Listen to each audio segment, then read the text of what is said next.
सोलापूर दौऱ्यावर महाराष्ट्राचे मुख्यमंत्री देवेंद्र फडणवीस आले होते आणि त्यांनी आमच्या नेत्या सन्माननीय प्रणिताई शिंदे यांच्याबद्दल अनेक ठिकाणी उद्गार केलं की काही लोक म्हणतात की या ठिकाणी सरकारमुळे पुरवला, पण स्वतःला अभ्यासू मुख्यमंत्री म्हणून या ठिकाणी म्हणून घेतात. खरं तर आदरणीय खासदार प्रणिताई शिंदे यांच्या वाक्याचा विपर्यास त्या ठिकाणी केला. त्यांना त्या वाक्यातून त्यांना काय सूचित करायचं होतं की तुमची सरकारी यंत्रणा आहे, तुकडी यंत्रणा आहे. वास्तविक आता पावसाचं अनुमान हे 3-4 दिवस आपल्याला कळतं, सर्व गोष्टी घडतात, परंतु सरकारने कुठल्याही प्रकारच्या उपाययोजना केल्यामुळं या ठिकाणी तो पूर सरकारने आणला. अशा प्रकारचे अभ्यासू एक मांडणी या ठिकाणी प्रणिताई शिंदेने केली होती. परंतु देवेंद्र फडणवीसांना कायम विरोधकांना पाहण्यात पाहिजे सवय आहे. ते स्वतः म्हणतात की विरोधक कन्फ्युज आहेत.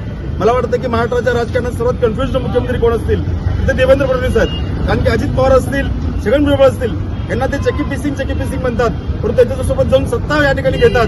म्हणजे महाराष्ट्रामध्ये विरोधक या ठिकाणी कन्फ्युज आहेत, काही सत्ताधारी कन्फ्युज आहेत. हे निश्चितपणे आम्हाला वाटतं की देवेंद्र फडणवीस सुद्धा कन्फ्युज आहेत आणि त्यांचं कन्फ्युजन दूर करण्यासाठी म्हणून आमच्या काँग्रेस पक्षाच्या नेत्या सन्माननीय प्रणिताई यांच्यावर ते निशाण साधत आहेत आणि त्यांच्या कारण त्यांना आणि बगलबच्चांना मी सांगू इच्छितो आणि त्यांनी ज्या प्रकारे या ठिकाणी आमच्या विरोधात आंदोलन करण्याचा प्रयत्न केलाय, आमच्या संयमाचा अंत पाहू नका, नाहीतर आमचं उग्र आंदोलन आणखी या देशाला स्वातंत्र्य देण्याचं काम काँग्रेसने केलंय. आणि जर आमच्या मनात आलं तर आम्ही इंग्रजांना घाबरून नाम नाही डरे, गोरों से तो क्या डरेंगे, चोरों से.